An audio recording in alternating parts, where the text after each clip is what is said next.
Hi there, I'm Simon Preston from TVJ. Thank you very much for watching our YouTube channel. To see our latest videos and also to see live events, click here. To see our full videos on onespotmedia.com, click here. Thank you very much for watching. You can watch this lesson real time on Television Jamaica's YouTube channel or One Spot Media. We also are live on Music 99 and GoJamaica.com. If you have questions on today's subject, you can send them into Television Jamaica's Facebook page or Instagram at television_Jamaica. Today's lesson is on Caribbean studies. We are going to be focusing on social justice. I am Melissa Beckford Simpson, and I am your teacher for today. JUSTIS. We want justice. Does that sound familiar?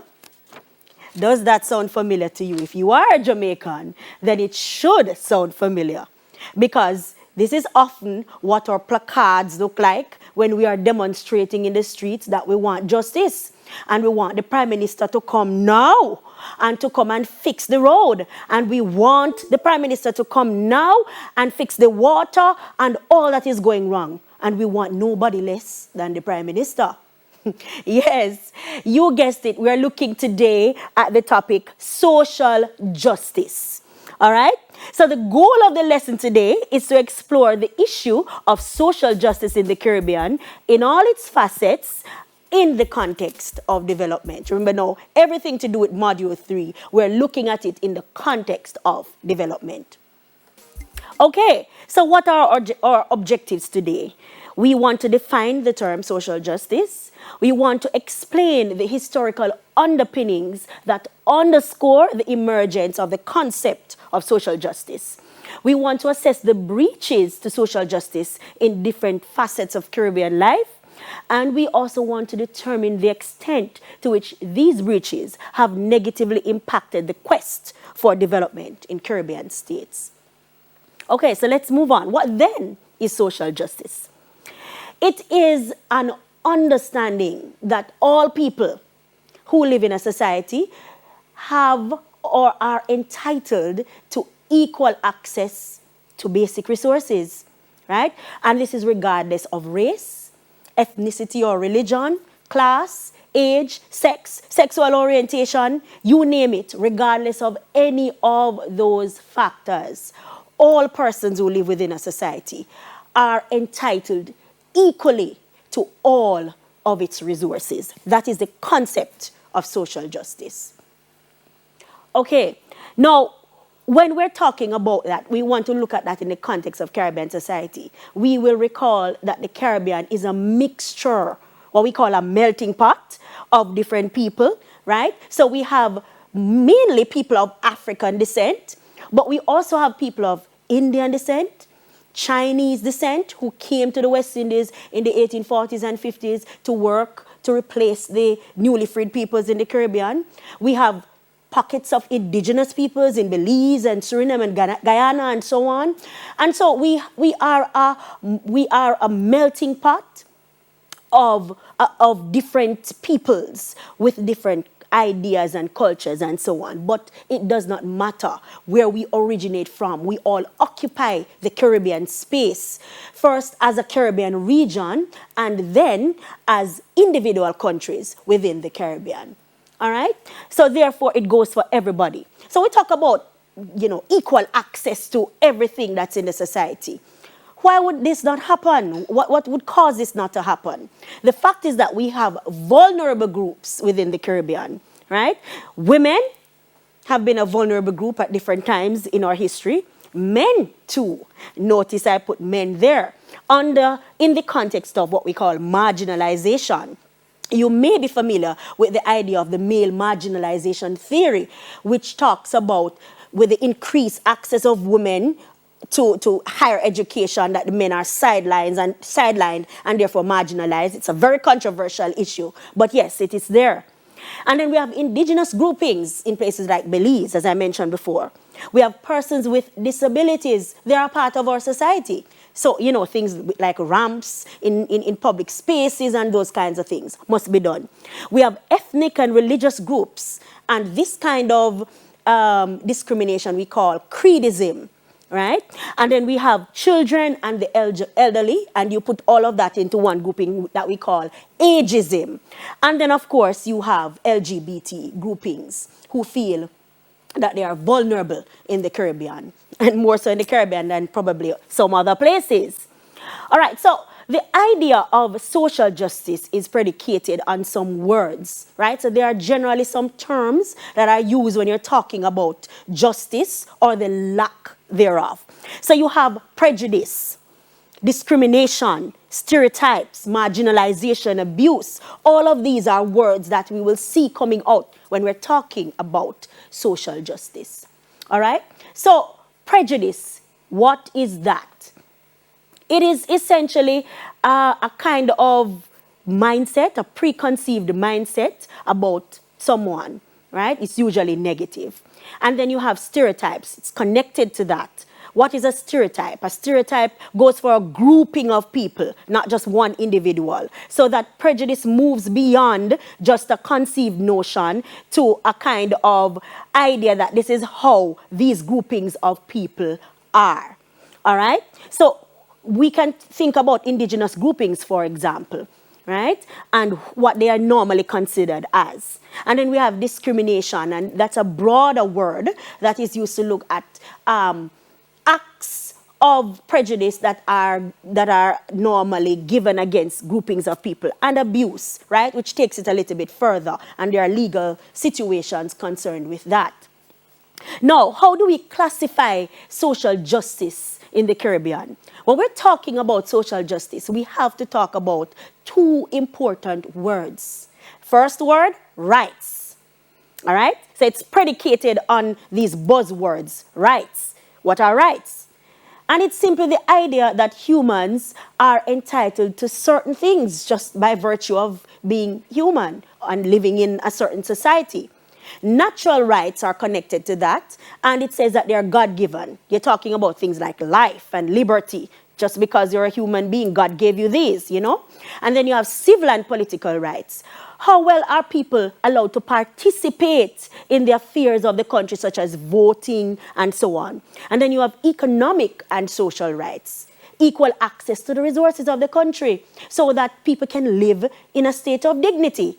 And when we're talking about these things, we are looking at things like education and employment. Responsibilities now, right? So with every right, there is a responsibility. So while you have these things that you should be entitled to by virtue of living in this society, you still have responsibilities. So your rights are tempered by what it is that you are required to do, right? Especially as it relates to other people. Now let's move on just a little bit from that. Other terms that relate when we are classifying social justice. Fairness, equal treatment. We spoke about this just before. Equal treatment for everybody. All right? And what do we mean by this? An example, the justice system. Whether or not you are poor and can afford a lawyer of your own, you can afford to pay all that money, you should be entitled to the same offerings of the justice system as anybody else who is of a different class and is able to pay their millions of dollars for a good lawyer, right? So the justice system should not discriminate because of your class. Welfare, let's look at that word. We're talking about special programs that are implemented or established by a government to ensure that no grouping is left out. All right, so within a society, everybody would obviously not be on the same page. So you want to find these kinds of programs or implement these kinds of programs. We're talking about things like relief programs, PATH, for example, Program of Advancement Through Health and Education, and that is for the vulnerable groups in our society, those who are not able to afford it. The CARE, that one is very new, and that has been issued in light of COVID-19. And we saw yesterday on the news where, you know, how many people are accessing these care packages because they have been made vulnerable because of their lack, because of COVID-19. They may have lost their job or something like that. All right? Now, what is the historical underpinning of social justice in the Caribbean? Why do we need to talk about this? The fact is that in the Caribbean, we have a history of social injustice. Yes, we do. Let's think think about it. Remember all those words we did in the beginning of the syllabus? Conquest, enslavement, colonialism, plantation system, and resistance. Don't leave that one out. Resistance. Remember my placard a while ago. JUSTIS, we want justice. Do you think that is a coincidence? No. It's almost as if it's embedded in our psyche as a grouping of people that we're always resisting, even when there's no need to resist, and we perhaps just need to use a different channel to get what we need done. All right? So we have a case in point here, the Morant Bay Rebellion of 1865. All Sam Sharp and his people wanted to do was to just bring to the attention of the governor the issues, the social and economic issues they were facing. They were granted their freedom, but they were not granted any way to live, no land, no nothing. And so they just wanted justice, social justice. We know what came out of that. The governor refused to see them, and the result of it was the Morant Bay Rebellion, where almost 500 people were just summarily hanged and thrown in a mass grave. So we have this culture of resistance. So we have struggled as Caribbean people to make this concept that we call social justice a reality. Yes. How is this borne out now? We spoke about demonstrations before, right? In Jamaican, we call it block roading. Yes, block roading, that is our word for it. Block roading. So everything, we block the road, right? We get some old tire, and we get, at one point in St. Thomas, I remember a couple of years ago, even animals, cows, were used to block the road. Old cars, whatever it is, we are blocking the road, and we call it block roading, right? Because we want justice. We want what is rightfully ours. All right? And it is also borne out in political rivalry and factionism that we have had, not just in Jamaica, but across the Caribbean. We have had factionism. All right? Why do we have factionism? Because we've had these groupings of political parties who have, over time, basically helped to divide the society, not just in Jamaica. In Trinidad, we have two different political groupings, one primarily for the descendants of black people, and another for the groupings of Indians who came to the Caribbean, right? We've had it in many different Caribbean countries. Levels of crime. It is borne out in the levels of crime in the Caribbean. We also have the levels of poverty that show that social justice, we are still struggling to achieve that in the Caribbean. All right, so there we have it. You know, tire burning in the road and all of that. That is how we demonstrate in the Caribbean, right? And political factionism, PNP versus JLP. And we will recall the year 1980, which is on record as our bloodiest year, when, you know, there were lots of killings in the streets because of the same political factionism. And of course, our very own Bob Marley, at his One Love concert, tried to put the pieces together. We are still struggling, by the way. All right, so where do we get this idea of social justice? What grounds social justice in the psyche of the Caribbean, or the concept and idea of it? We spoke about this at the last class. From the Enlightenment, from the 1700s, the idea of natural rights came up, right? Natural rights. By virtue of being human, by virtue of being born, you are entitled to life and liberty. All right? Then we have the UN Charter of Rights and Freedoms coming out of World War II after 1945 and so on. The constitution of our country was predicated on these Charter of Rights, and therefore it also gives us these ideas of social justice. The UN Convention on the Rights of the Child is specific to the child. The UN Convention on the Rights of Persons with Disabilities is specific to persons with disabilities. And there are other charters too that are specific to ethnic groups, religious groups, and that kind of thing. All right? Now, let us look at this statement here. I keep repeating this because it is the basis of Caribbean development. Ensuring citizens have continued access to freedom is important for development. These freedoms include personal security, the rule of law, freedom of expression, political participation, and equal opportunity. Therefore, to ensure development, the 4 pillars of HDP must be achieved. You will recall the human development paradigm. Let's look back at it. The first pillar on the human development paradigm is equity. We also have productivity and empowerment and sustainability. But in this case, for this topic, we are focusing on the pillar called equity. All right? Now, there can be no development of any country without human development. This has to be factored into what we're doing. However, there are other economic indicators too that can help us to look at the idea of whether or not we are achieving equity in the Caribbean. So let's look at this indicator called the Gini coefficient. This measures the levels of inequality in a country on a scale of 1 to 100. So if you're at 0, then that means you are perfect, you're at perfect equality. Everybody has equal access to resources and things are going well in this country. If you're at 100, you are at perfect inequality, which means that different groupings in the society are not feeling as if the resources are being distributed equitably or that they are being treated fairly in this country. All right? Now, if you are somewhere in the middle, then you can figure out how it goes. How many persons within a particular society are able to access and afford the resources to be able to live comfortably and with dignity in the Caribbean? These are questions that it raises. Now, you want to look a little bit at these graphs that are here. They give an indication of where we are as Caribbean people in terms of equity with the Gini coefficient.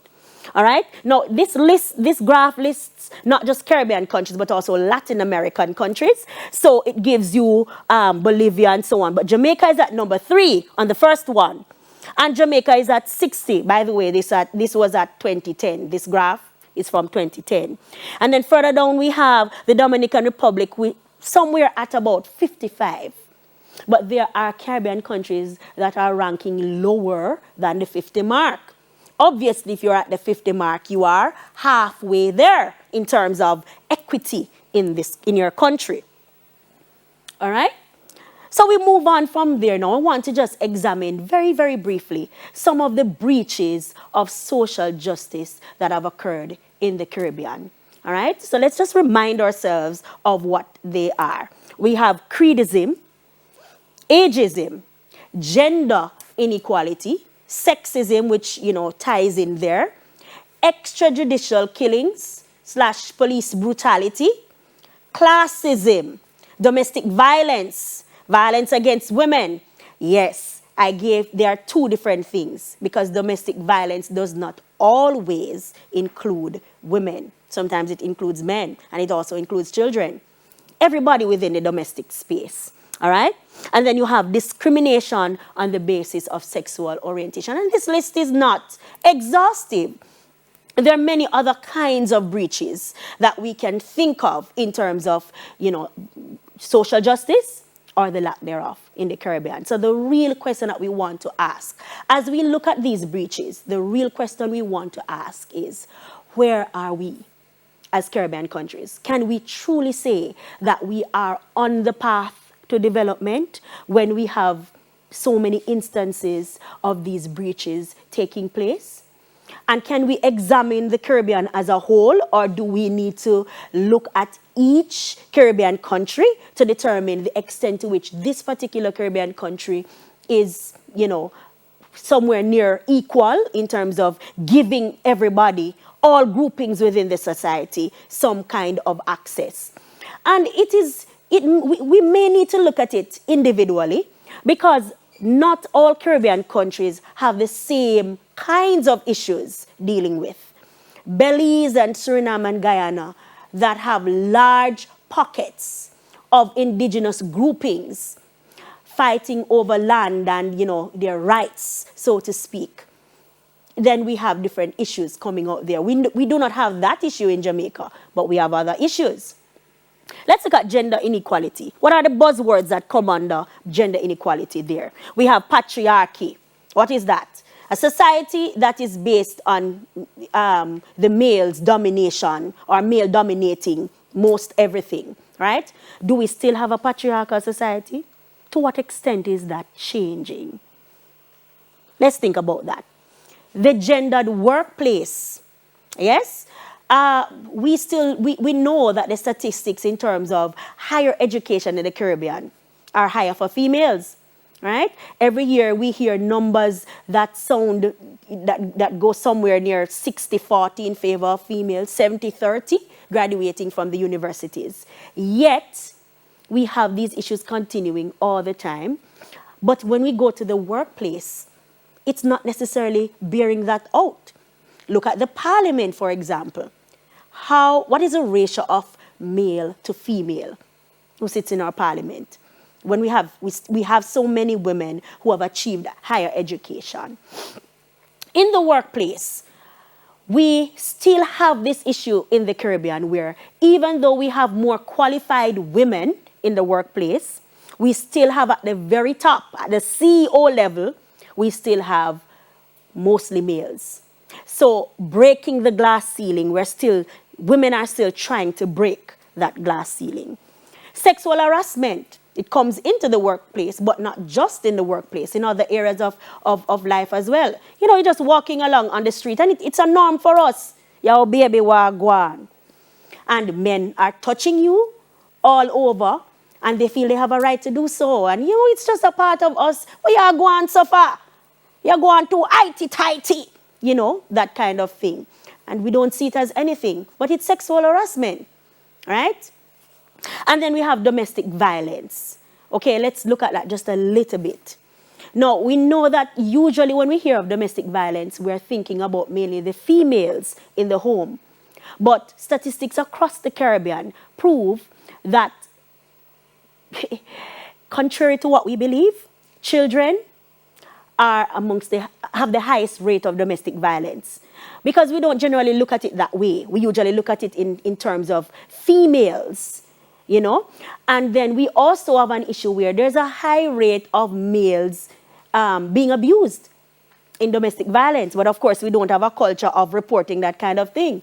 Perhaps if you go to report it, you will be ridiculed, because of these kinds of patriarchal ideas and sexist ideas that we have in our country, not just in Jamaica, but across the Caribbean, right? So we have these issues in terms of gender inequality, and then it is perpetuated throughout the society.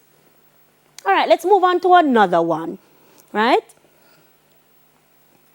Let us look at police brutality, a sore point for us in the Caribbean. Police brutality and extrajudicial killings are attached to that. Usually when we have these issues, we're talking about inner city communities. Almost nightly, if not nightly, at least once per week, there is an issue on the news. Somebody from the inner city are complaining, "They just kill him, he never do nothing." And they just, and then we're left always wondering. And then, of course, the police give a different side of the issue. They're saying that they were attacked, and they met with gunfire and they responded, and this is the result. And we don't know what to believe. We don't know what is really happening. And it is a sore issue. In fact, Jamaica and Trinidad and Tobago have always been listed and named as countries with these issues by human rights groupings, right? And such as Amnesty International and Jamaicans for Justice, which is local, they're always talking about these kinds of issues, and the rate of these things are too high.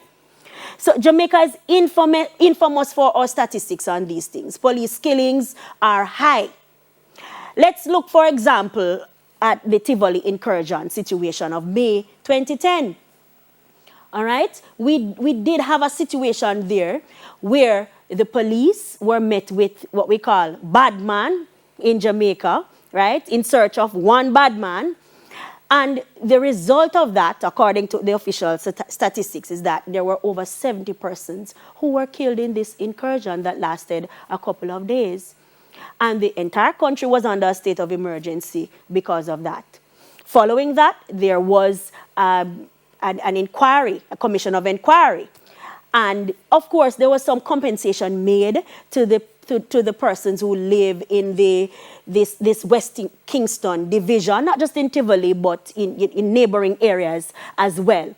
And so we have this continuing issue. That is the last big one that we have had. But as I said, we have it almost daily, almost nightly. We have this issue of there being a clash between the police and the citizens. And this stems from a lack of trust of the police. The people don't trust the police, and the police know what they know. They have their intelligence, and so they're going in to uphold the law. That's what they're going in to do. But yet we continue to have these issues in the Caribbean, and the statistics are too high. They have been trending down somewhat, but they're still too high. So when we look at police brutality, and people are just, killed like that, and we don't know exactly what the issue is, we are led to ask the question, do we really have social justice? Are they just discriminated against, stereotyped to say that because they live in the inner city, they are all bad people, and they all know where the guns are, and they are all connected to the bad people? And that is the general idea. And you hear the citizens of these communities having this kind of cry. Let's look at another breach of social justice, a little bit different now. Religious, ethnic discrimination, what we call creedism. And we want to take a case in point because we have a real case in point in Jamaica, right? The Rastafari grouping. They are generally discriminated against. They are said to be unkempt because they do not necessarily shave or, they grow their hair. They're said to be unruly, right? And even in terms of work, they are not said to have the corporate look. So it is sometimes very difficult for companies to hire them, to work on the front page. And so they have to cut their hair and that kind of thing because they're unkempt. They're stereotyped. They're persecuted as being other. They're different. They do not subscribe to our standards of grooming, right? Then, as a matter of fact, they don't subscribe to our standards of anything. They have their own standards and they keep them, right? We will recall the 1963 Rastafari persecution by the state, the Coral Gardens incident, as we call it, where a number of them were killed. They were hunted down and killed. Grant you, it was a response to an attack on the state, but they were hunted down and beaten, some were killed, and it has been a sore point in our society. Now, recently, following that incident, they have been lobbying, and recently they were granted a pardon in the parliament by the Prime Minister for the atrocity that was done on them. But apart from this one incident, are they now accepted into mainstream? In fact, I think maybe they are more accepted overseas than they are accepted in their own country. So we have this issue still of the Rastafari being persecuted and discriminated against as an issue of social justice in the Caribbean. So we have explored some of the issues. Of course, we are not able to explore all of them today because there are so many more that we could explore. But we will continue, and you can do your additional reading for some of these issues. Now, if you have any questions on what we've done so far, you can send them in on our various platforms, and I will see if I can answer in the final segment. When we come back, we answer your questions and wrap up. Stay with us. School's not out. School is not out.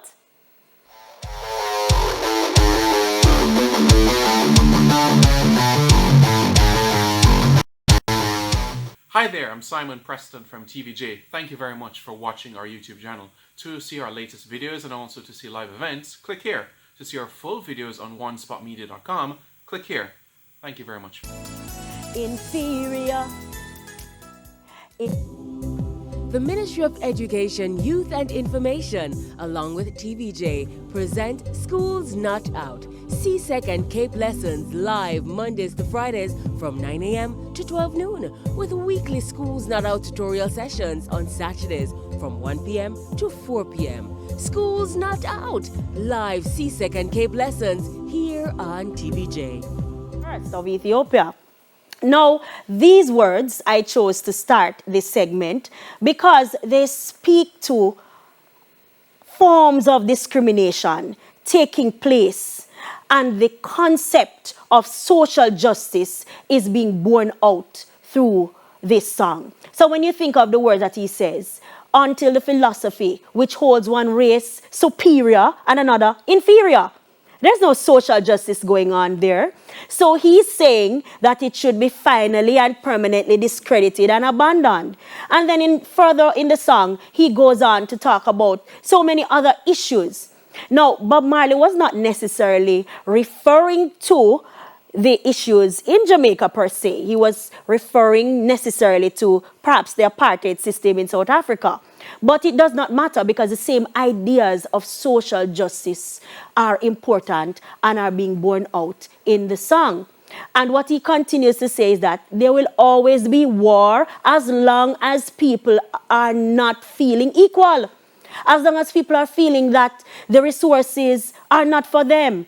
They believe that, you know, if they go to the health center or the hospital, if they don't have certain kinds of money or dress a certain way, then they will not be looked at. You know, these are the issues. And it is a real issue for us in the Caribbean, and especially for Jamaicans. Constantly people say, if I did somebody else, then they would have looked after me, and they would do this and they would do that. People face these issues when they try to access the social and economic amenities that the country has to offer. Even in education, there is a divide, and we've been talking about this educational divide for the past couple of days in terms of access to certain resources. Some schools, right, are not able to have the same kind of access in this remote distance learning kind of situation, while some are able to because you go to a certain school with a certain dynamic. And so the idea of justice, equitably distributing the resources and having equal access to all that the country has to offer, all that the countries of the Caribbean has to offer, it remains an elusive kind of dream. All right?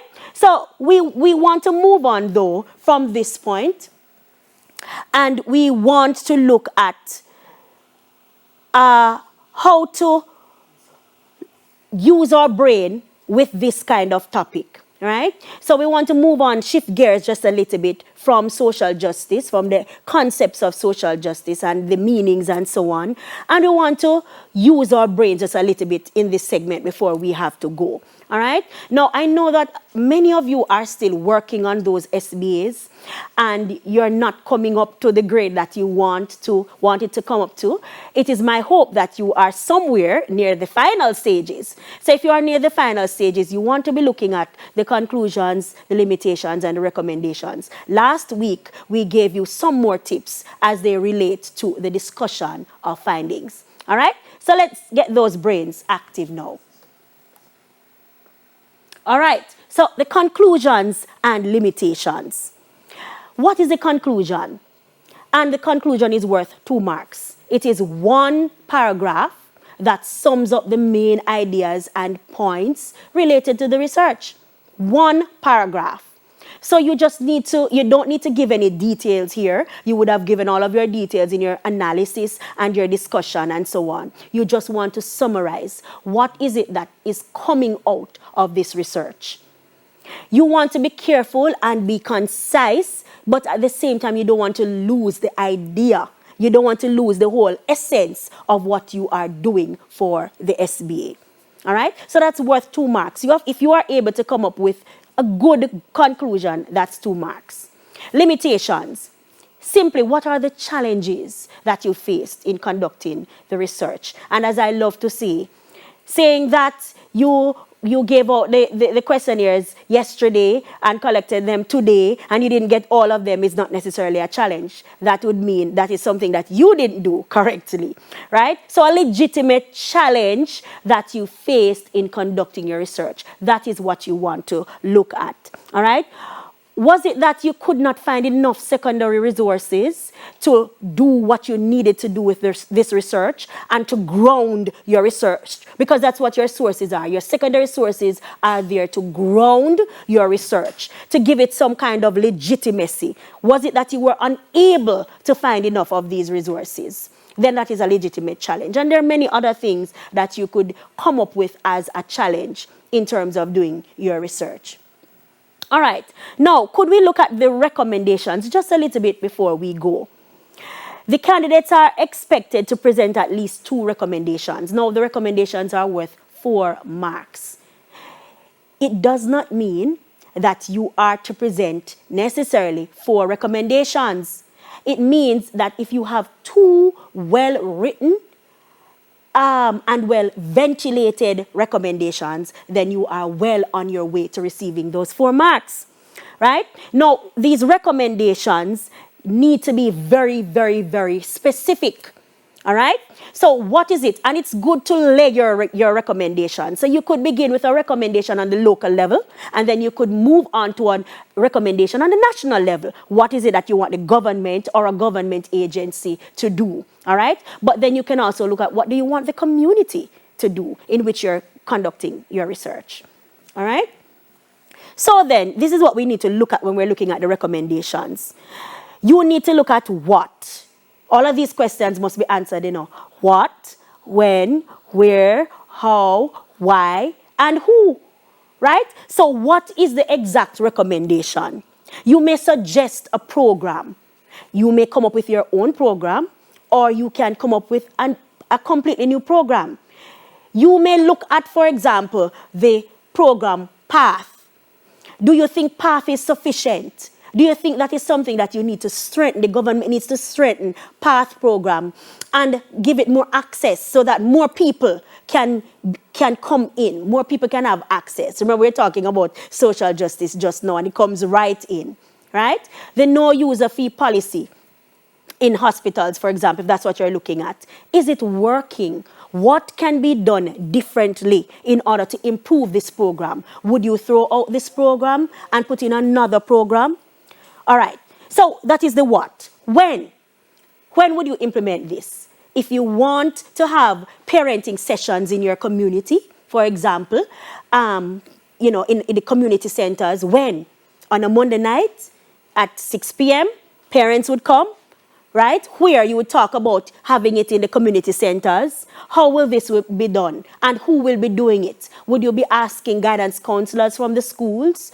Or will you be asking the National Parenting Support Commission to come in and to conduct these sessions in the communities? Is that how you want to do it? Yes, so you want to pay attention to how and what and where and why and who and all of those things in terms of doing your recommendations. All right? Now, today we don't have much time left, so we will not be able to go into the multiple choice challenge. But for the topic of social justice, there may be only 1 or 2 questions sometimes on an entire exam multiple choice paper. However, that does not mean you do not need to know. Remember now, the only form of this exam you'll be doing is multiple choice. And so you could very well have more questions on social justice. So do your reading. That's all today for Caribbean Studies. We have been looking at social justice. I hope you grasped most of the points we discussed. You can catch a repeat of today's lesson on JNN today at 4 p.m. in the Schools Not Out highlights on Saturday between 1 and 4 p.m. right here on TVJ. It also will be on video on demand on One Spot Media. Until next time, I am Melissa Beckford Simpson. Pleasant viewing. Stay safe and remember to wash those hands. Midday News is up next.